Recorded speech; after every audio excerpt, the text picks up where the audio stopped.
источниках есть джунгарское знамя. О джунгарском знамени общее, значит, из чего состоит, как длина, все. И вы сказали, что это знамя зеленого цвета. И вы сказали, что в этих источниках, что вы изучите, и вот я уже сколько, 2 года почти прошло. Не только я, но многие калмыки, ойрат-монголы ждут от вас по этому поводу, о этом джунгарском знании. Спасибо большое. Я очень тронут, что вот тема живет, как бы, да. Я рад, что нам удалось в этом вопросе продвинуться, пусть и не на целый шаг, но на полшага. То есть есть цинский источник, действительно, Циндин Хуанин Фьютуджи, где подробнейшим образом описывается вооружение джунгар, их военная символика, в том числе и знамена, размеры знамен и так далее. И мы публиковали, кстати, вот благодаря Виктории Васильевне, Эльзе Петровне и другим сотрудникам института, это все в Калмыкии, вот в виде 2 статей, «Монголоведение» и «Мендел Студис». Кстати, значит, да, я вот начал договариваться немного. Я уже поездки 8-й день, я 3 дня работал с портретами айратов в Москве, и вот сейчас конференция продолжается. Значит, что удалось в это время найти? В цинских источниках, изобразительных теперь уже, мы подтвердили эти данные. То есть есть изображение у цинов джунгарских знамен, показано в точном соответствии с Юйтуджи, что знамены, значит, младшей знати, скажем, да, тайджи, младших тайджи, они разноцветные, там есть и красные, кстати, красные самые популярные, они встречаются чаще других. Красные знамена у джунгар, именно у джунгаров. Значит, желтые, белые знамена, синие знамена есть. Но при этом самое большое знамя, которое цины захватили, оно зеленого цвета. То есть это не ошибка китайского писца, да? Это реально факт, что главное знамя старших джунгарских тайжи было зеленого цвета. Мы продолжаем искать объяснение. Потому что, судя по всему, это были знамена, то есть было 2 типа знамен. Первый тип знамен – это знамена с мантрами. Вот, видимо, зеленое знамя было с мантрами, то есть буддийскими. Значит, и когда ветер, как пишет китайский автор, когда знамя полощется, ветер читает мантры. То есть идущие в атаку джунгарские воины, они как бы шли под сенью этих вот священных молитв, да, буддийских. Другой тип знамен – это изображение священных лиц, да, вот Улхама знаменитая, да, то, что оживает у калмыков, тоже сохраняется у дербетов, да, как покровитель, о чем как раз Геннадий Корнеев очень хорошо написал. Мы это видим по восточным айратам, по джунгарам. Есть образ Дячин Тенгри, да, то есть, который тоже там воин, великий воитель, это тоже есть. Вторая разновидность джунгарских знамен. Но самые большие именно зеленого цвета. Почему? Надеюсь, мы все-таки рано или поздно разгадаем. Почему именно зеленый цвет был избран? Спасибо. Спасибо большое. Можно вопрос?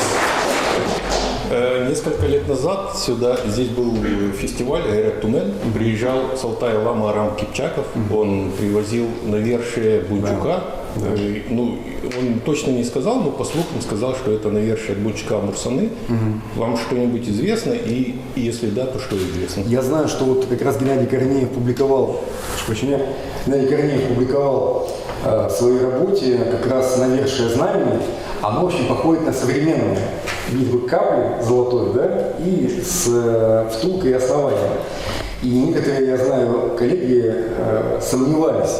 Значит, как-то он очень современно выглядит там, да, то есть какое же это айратское знамя, когда напоминает современные навершие российских знамен, да, как в виде капли такой, да, как острие копейное.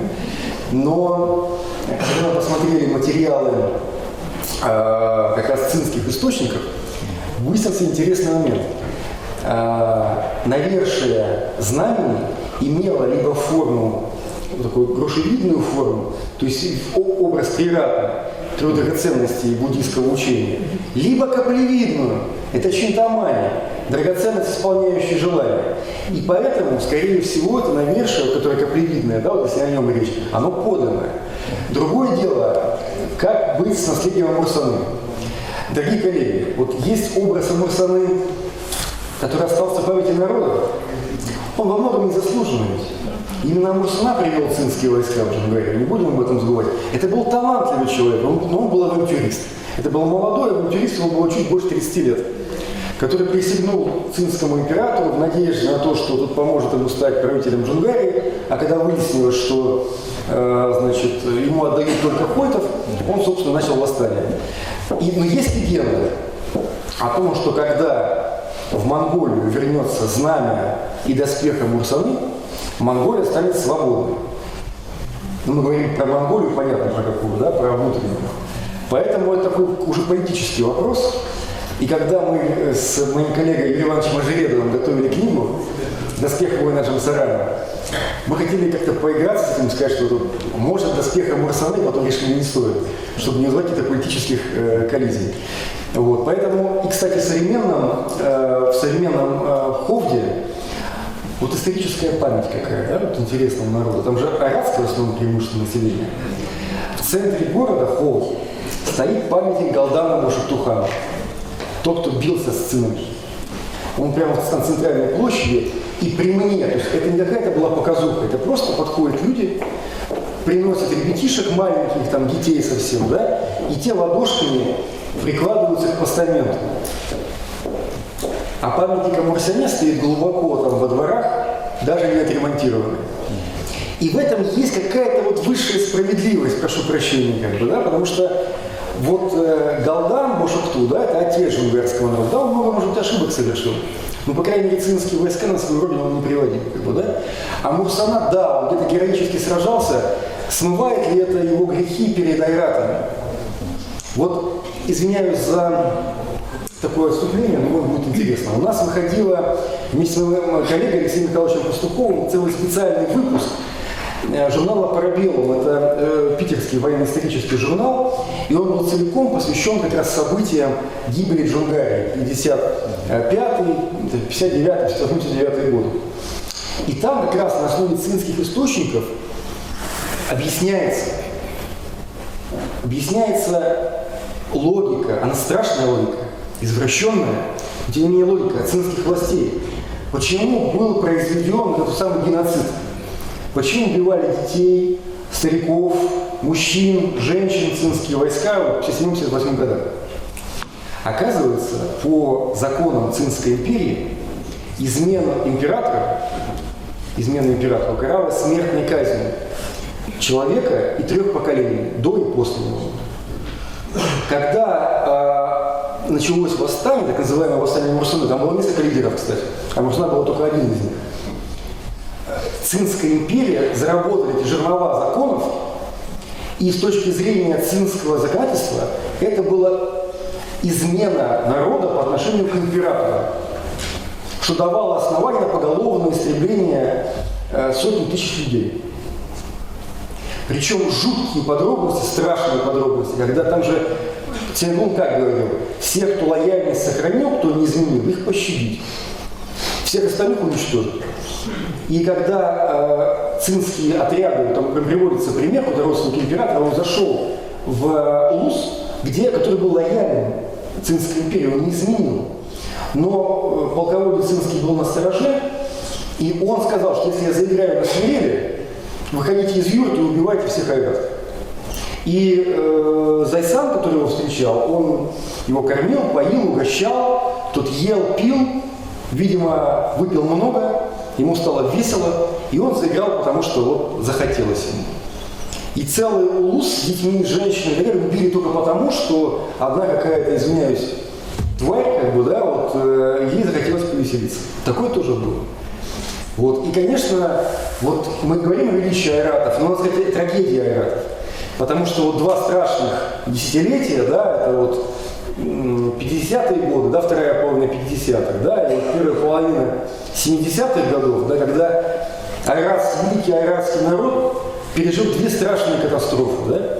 это гибель Джунгари, это такой тотальный геноцид целого народа, как бы, да, в Центральной Азии. И жутким последствиям пыльный поход, как казахи его называют, да, это Таргутский побег, как это записано было в источниках, это откачевка большей части калмыков в Центральную Азию. Вот эти два страшных события, они нанесли ужасный удар по и человеческому, да, вот, наследию, и культурному наследию народа.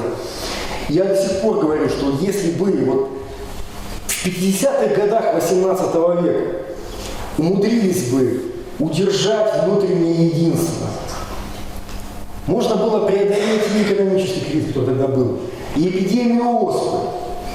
Но вот раскол народа стал первым шагом к гибели не только государства, но и целого народа, геноциду народа. Ведь один приводил казахов, причем вот Даватсы, который был дружбан сначала Амурсаны, а потом стал его злейшим врагом.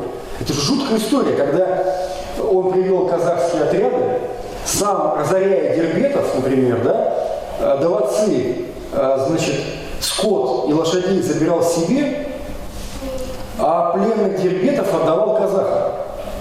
Ну что это такое? То есть как бы это же, ну какая-то, ну, какого уровня нужно дойти ожесточения, чтобы таким образом поступать. Второй тут же приводит Цинскую империю. То есть, по сути, Джунгария покончила сама с собой, по сути, самоубийством, к сожалению, да? И всем нам урок. Вот какая бы тяжелые не были внешнеполитические вызовы, ничего страшнее гражданской войны нет.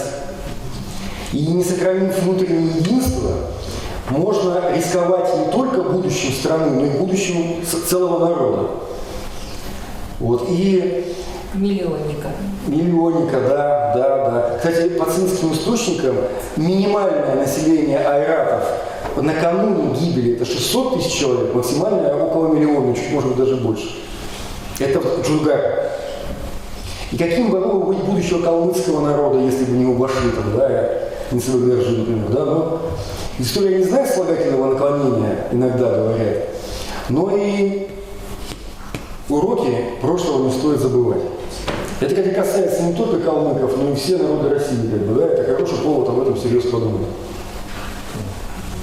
Это навершие атрибутировано? Вполне возможно, да. Ну, это не Амурсаны, просто может быть навершие джунгарского знамени.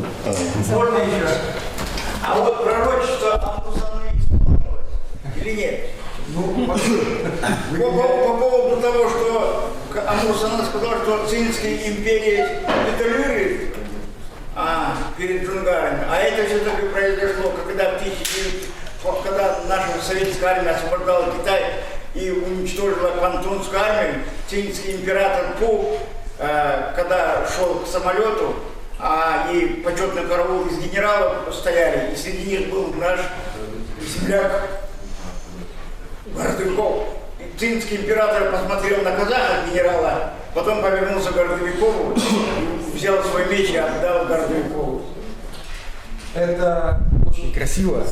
Да, давайте не для записи сейчас скажу, конечно, да. То есть мы в пророчестве говорится об освобождении всего монгольского народа, как бы, да. То есть и насколько я понимаю, сейчас большее количество монголов живет на территории автономного района внутренняя Монголия, как бы, да. Как бы это наши друзья, наш Китай, наш стратегический союзник, тем не менее, да. Но мы не знаем, до чего может довести исполнение пророчества вот, полноценное. Поэтому давайте, как бы сказать, из сегодняшних политических реалий.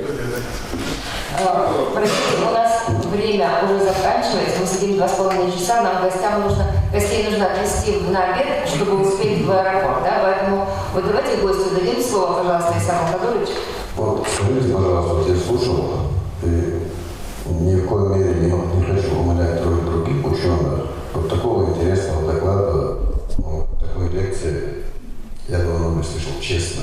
Спасибо. Вот что вас побудило изучить вот эту тему, которая вот где Новосибирск, где вы, я знаю в Новосибирске еще одного на такой же волне, как и вы, изучая Брестскую крепость, Ростислав Ильич. Вот вы говорите не по шаблону, своими словами, своей речью. Ну, такая необычная лекция, и тем более это не 20 не 19 век, где можно где-то что-то найти. Вот честно, я удивлен. Большое спасибо. Вы знаете, вот эти все имена, которые редки на слуху. Вы знаете, так получилось, что я уж не знаю почему.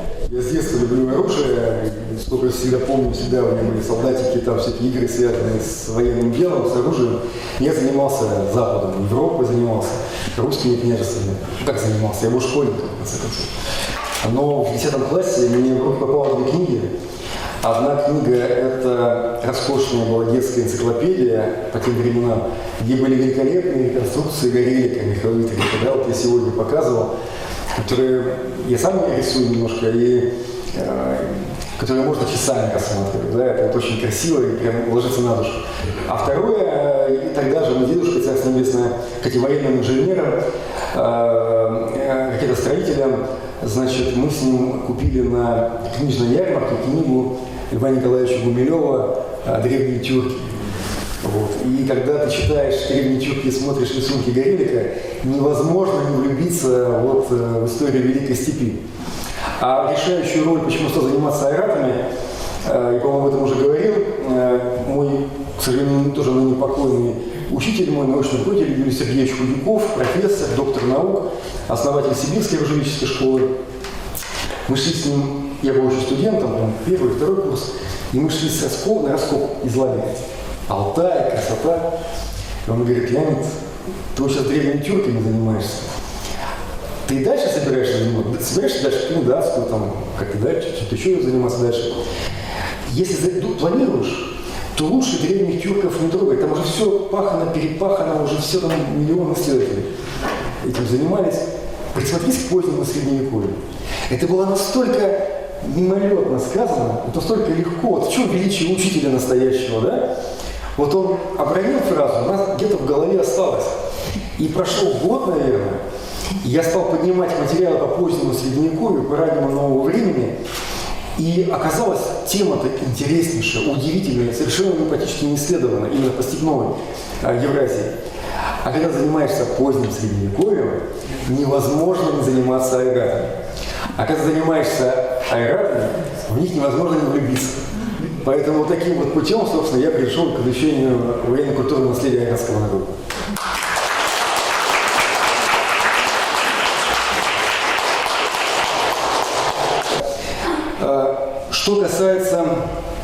Что касается кличей, мы знаем ураны казахов, например, да, по очень поздним материалам, по 19 веку, когда уже они были записаны подробно уже второй половине 19 века. К сожалению, вот подобных записей по калмыкам позднего периода почти нет. Есть отдельные свидетельства, по-моему, Владимир Тепкеев, вот здесь тоже присутствует, по-моему, в его работе есть, что, например, когда шла печальное, кстати, для айратов сражение 1644 года в горах Северного Кавказа, по-моему, в то время, да, значит, кричали айраты «Хо», «Хо», имя, Хо-Орлюк, как бы, да, то есть имя своего лидера. Кстати, в этом, возможно, еще одна интересная особенность, разница между казахским обществом и айратским. Казахское общество родоплеменное, оно замыкается вот на род, как бы, да, вот эта вот она ячеечка. Айратское общество больше ориентировано на политического лидера, там, да, вот на Найона, на Тайшу и так далее. Но вы мне хорошую сделали подсказку, я тебе буду особое внимание в работах уделять именно вот этим боевым кличам. Это хорошая тема. Спасибо. Можно сказать 2 слова. Конечно же, и князь обязательно Секусын, Найон и Уран. Это троица. Поэтому Уран это одно, он связан с вторым. Князь это другое. У нас, например, у цатанов Уран какой? Тула-Туха, да? Но цатаны в Монголии, они себя называют Туба-Туха. То есть это самоназвание. Здравствуйте. Здравствуйте. Меня зовут Тимур, я художник. Я давно опираюсь на ваши труды. Спасибо. Да. Еще когда много лет назад я увидел ваши рисунки, заинтересовался вашей личностью, кто вы, и я оказалось, что вы исследователь. Вот как раз той темы, которая интересует нас. Нас по понятным причинам, а вас, как вы для нас были удивительным человеком. Вот. Я рисую в основном фольклорную тему. Это эпос Джангар, эпос Дагестан, Хангу и эпос СССР. Это вот 3 эпоса, которые меня интересуют в последнее время. Но дело в том, что когда рисуешь эпосы, ты можешь допустить себе фантазию. Тебе не надо опираться на какие-то исторические данные. Но когда ты уже заходишь в какое-то другое поле, то есть историческое что-то рисовать, меня очень часто просят, нарисуй там битву Притурну, нарисуй там еще что-то, то ты наталкиваешься на то, что нет очень многих вещей, которые, на что надо опираться. На фантазию тут уже не попрешься. И я стал глубоко, уже глубже изучать ваши труды и познакомился с Алексеем Пастуховым, кстати, в контакте мы переписываемся. Вопрос у меня такой. Как оказалось, что особо джунгарский доспех и манчжурский доспех сильно не отличаются. Ну, то есть, конечно, они отличаются, но в полубоя, да, ряды смешались. Как друг друга отличали бой? Вы знаете, на самом деле отличались мы последние, наверное, как бы не соврать, наверное, лет 6 уже очень тщательно собираем материалы по айратам, по доспехам, по оружию. В музейных собраниях многих стран мира накоплено, пока ничего конкретно говорить не буду, но, скажем, мы работаем над тем, чтобы сделать определенный статьи. Подарок, да, как бы для читателей. Просто надо немножко подождать.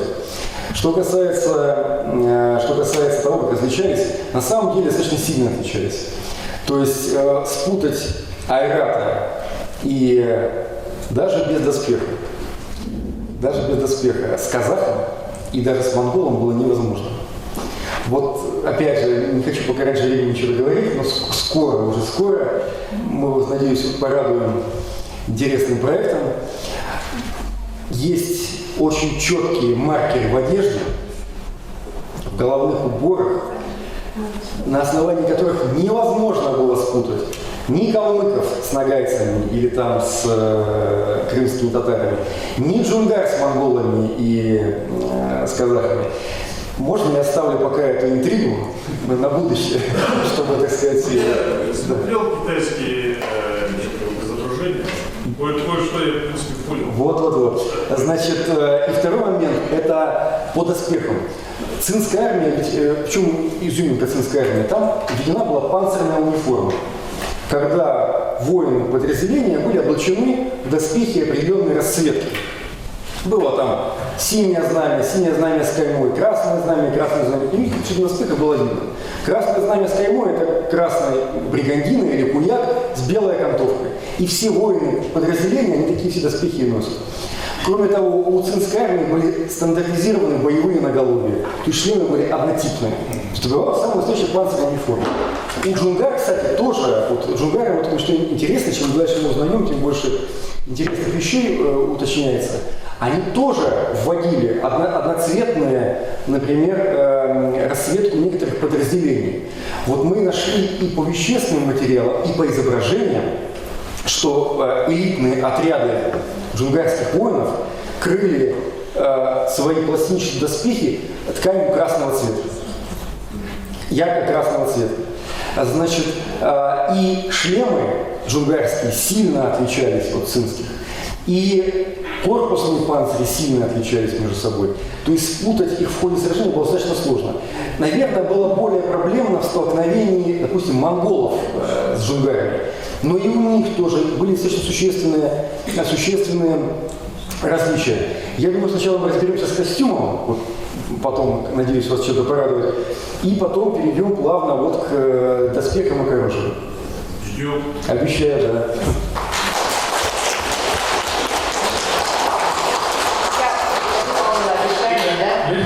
Если трудно, меня точно, наверное, позвольте, один короткий вопрос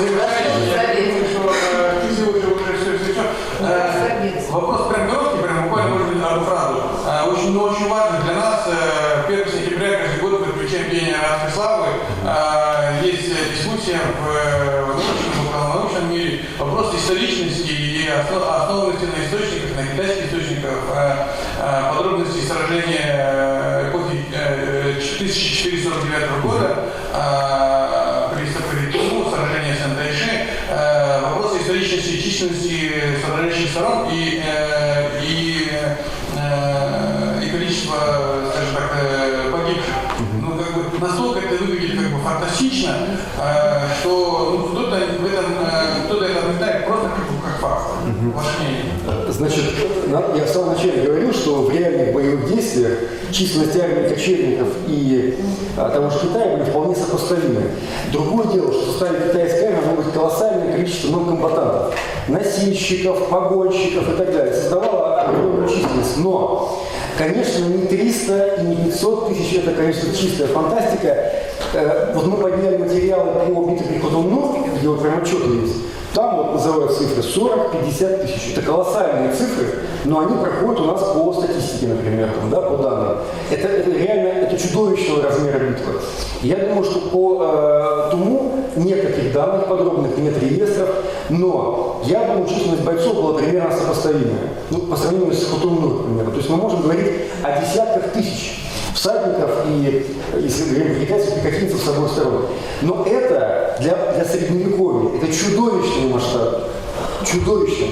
Напомню, Куликовская битва, вот, по расчетам современных Олега Двуреченского и его коллег, это 5-6 тысяч бойцов. Да, с каждой стороны, примерно, ну плюс-минус, там могут быть небольшие колебания. А здесь 50-30 тысяч, это по средневековым меркам чудовищное количество людей. Вот мы единственное, что когда побывали в Батуну, мы поняли, почему цины потерпели поражение, и почему в итоге они вот и разбились на отдельные лагеря, не стояли одним большим лагерем, почему они так тяжело туда уходили, там это отдельная тема. Кстати, чуть не забыл, в 2031 году, это достаточно скоро уже, будет юбилей битвы Хотунну. Это битва народов, там участвовали алтайцы, айраты, да?